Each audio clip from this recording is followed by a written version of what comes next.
Context matters a great deal. My beloved wife, who didn't know she was being mentioned in this sermon, or that she'd be seated right there while I did so, serves as a developmental minister in Unitarian Universalism, which means that she is often working through complex dynamics in faith communities where there might be a complex problem that doesn't have a quick fix. And so we need to look at it and experience it in a different way than we would normally. And she says that she experiences something in her ministry called a history hole. She says that we can find ourselves in a history hole in a variety of situations. It can happen right in our family relationships, the workplace, and even here at Beacon. So here's an example of a history hole. You are talking to your partner and think that you make an innocent remark when you say, "We really ought to go over the monthly budget." And your partner responds, "What's wrong with the budget? Do you think I'm not spending things appropriately?" Now, obviously, the words that you said have had an impact on your partner that you didn't intend or anticipate, hopefully. Anybody ever had this? Please tell me I'm not alone. I just used a real life example. I'm a little vulnerable up here, I'm just saying. Amen. Now, does this mean that their response was irrational? No. It means you do not have enough information to understand their response. Usually, when we find ourselves in a history hole, though, our response is not curiosity. We usually find ourselves being quite defensive and digging furiously, metaphorically to speak. We might even respond like this: "What's wrong with you? I didn't say that." And that conversation, in my limited experience of being married, does not go well. We begin attributing values, right, to one another. Recently, there's been a lot of defensiveness in our denomination at large. The short version of the story is this. Several months ago, the Unitarian Universalist Association in the fall approved a resolution to raise $5 million for the organizing body for racial justice known as Black Lives of UU. Blue, Black Lives of UU, had been organizing since July 2015, providing support in Ferguson and in Charlotte, as well as spiritual and emotional support to Black Unitarian Universalists across the country, and showing up again and again in the places that they were called to be by Unitarian Universalist leaders. They did so without any funding, raising their own funds, volunteering their own time and their own resources to make this work possible. Just this past spring, Black Lives of UU held a gathering of Black Unitarian Universalists, and this was followed by a conference, an annual conference that has happened for quite a few years called Finding Our Way Home. Finding Our Way Home is a conference created for Unitarian Universalist religious professionals who identify as people of color. At the conference, news broke that the recent regional lead who had been hired, one of 5 regional leads who have probably arguably the most interaction and power within congregational life in congregations across the country, that the 5th person to occupy this role of 5 had been hired, and that the person hired was a white minister, meaning that all 5 regional leads were now white ministers. This came as the news also broke that among the candidates for the position and for previous hiring positions included equally, if not more qualified, Unitarian Universalists who are people of color. Public concern was raised by a director of religious education and my friend Aisha Hauser. Blue spoke out, and then in the midst of the flurry of social media responses and concern, our then president of the denomination asked in a letter for less hysteria and self-righteousness. Across 3 weeks, significant white leaders in our denomination criticized the way that Blue and leaders in our denomination called for a review. They were criticized for speaking out at all, as well as for criticizing the UUA board for pledging to raise $5 million for Blue. One prominent leader even questioned whether or not the process to allocate a fundraising campaign, not take money out of the endowment of the association, but to promise to fundraise for Blue was appropriate. White leaders criticized the resignations of denominational leaders and then proceeded to criticize the appointment of 3 interim co-presidents, all of whom are prominent tenured leaders in our movement and all of whom identify as people of color.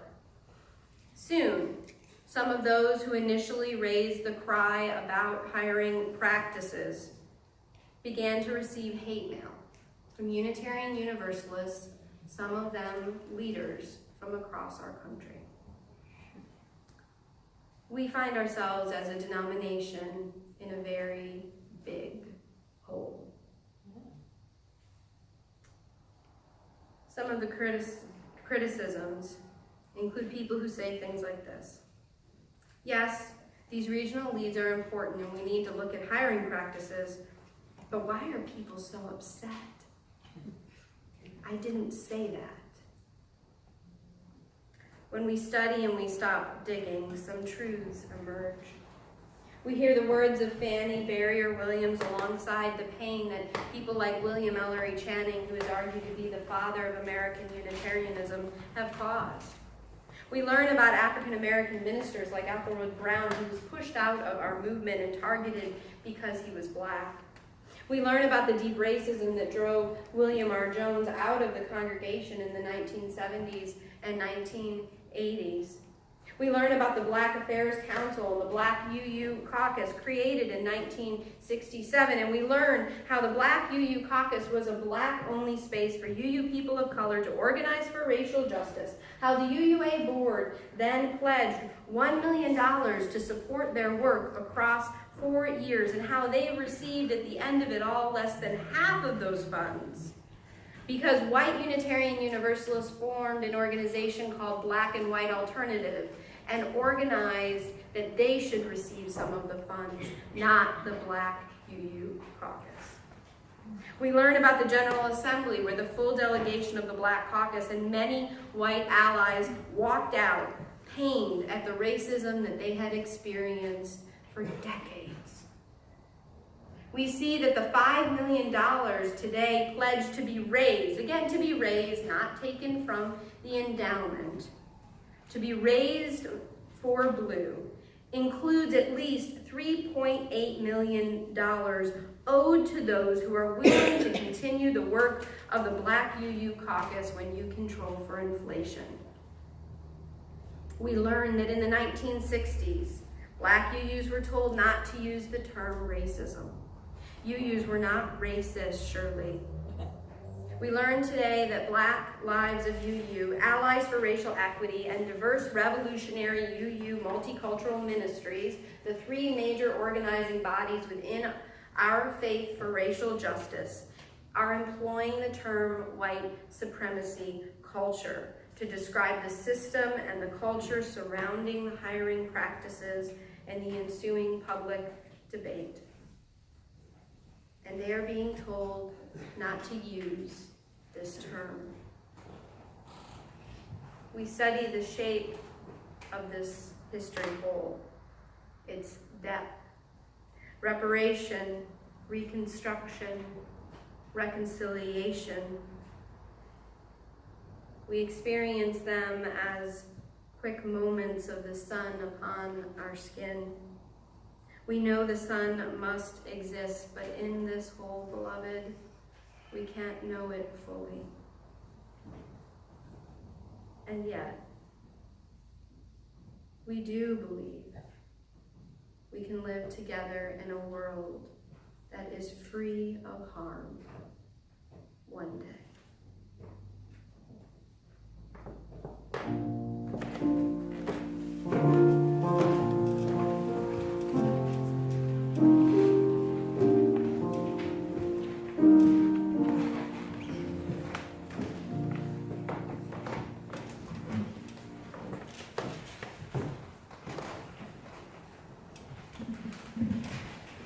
The Quaker activist and songwriter Carrie Newcomer sings these words of encouragement.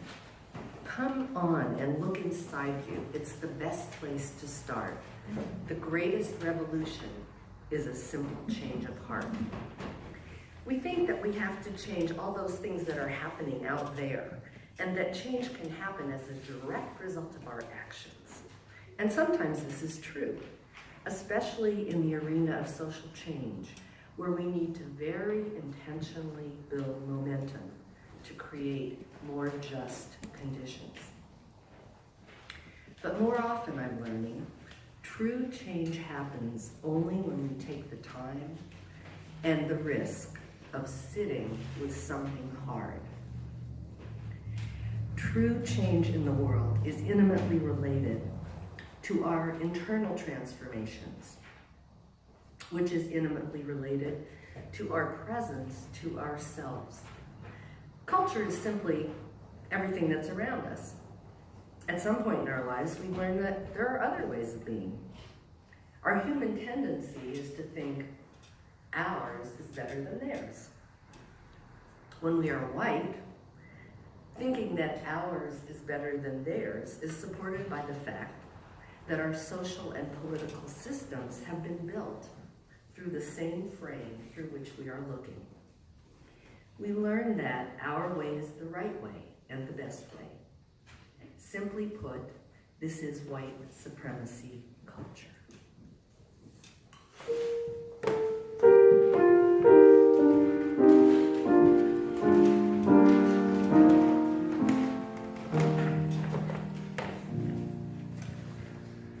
I grew up in a mostly white neighborhood. To this day, the number of black families living there is under 1% of the population. So what could a sheltered white kid with a middle class upbringing know about racism? I can recall, as I neared the end of my time in high school, it was time to apply for colleges. And along with that comes the process of applying for scholarships. Now back then, there was no official racial quota that had to be met, but there were still rumors circulating amongst my class that some colleges were using a lower bar to admit non-whites. That some of us were not going to be accepted into our first choices that we had earned because we were being bumped in order to make room for less deserving people of color. Now me, I wasn't worried about being accepted. My grades were good and my test scores were exceptional. I knew I would be accepted. What I was worried about was the scholarships.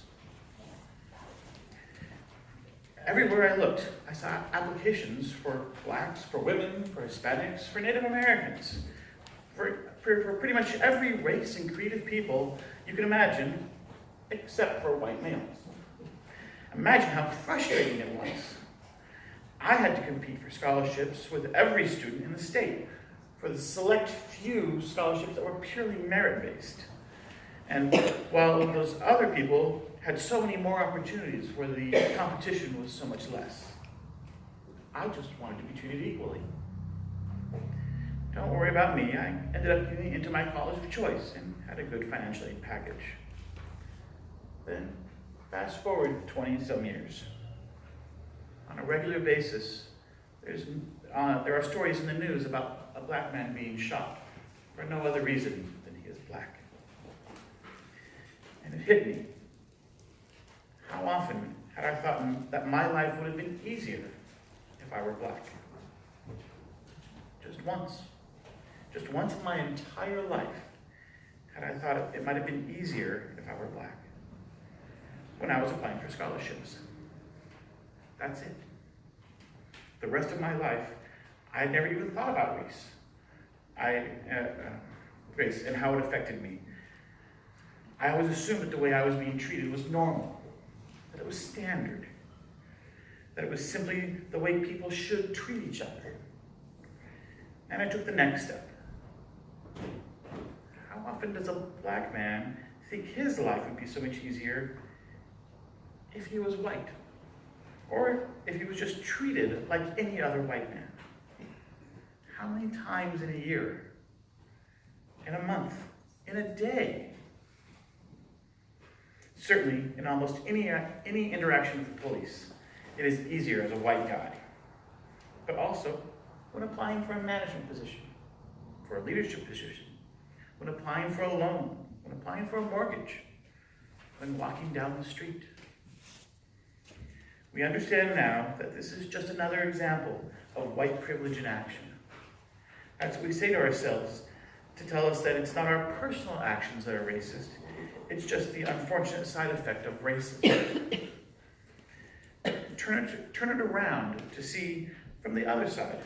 It probably still looks like a white supremacy culture, no matter what we call it.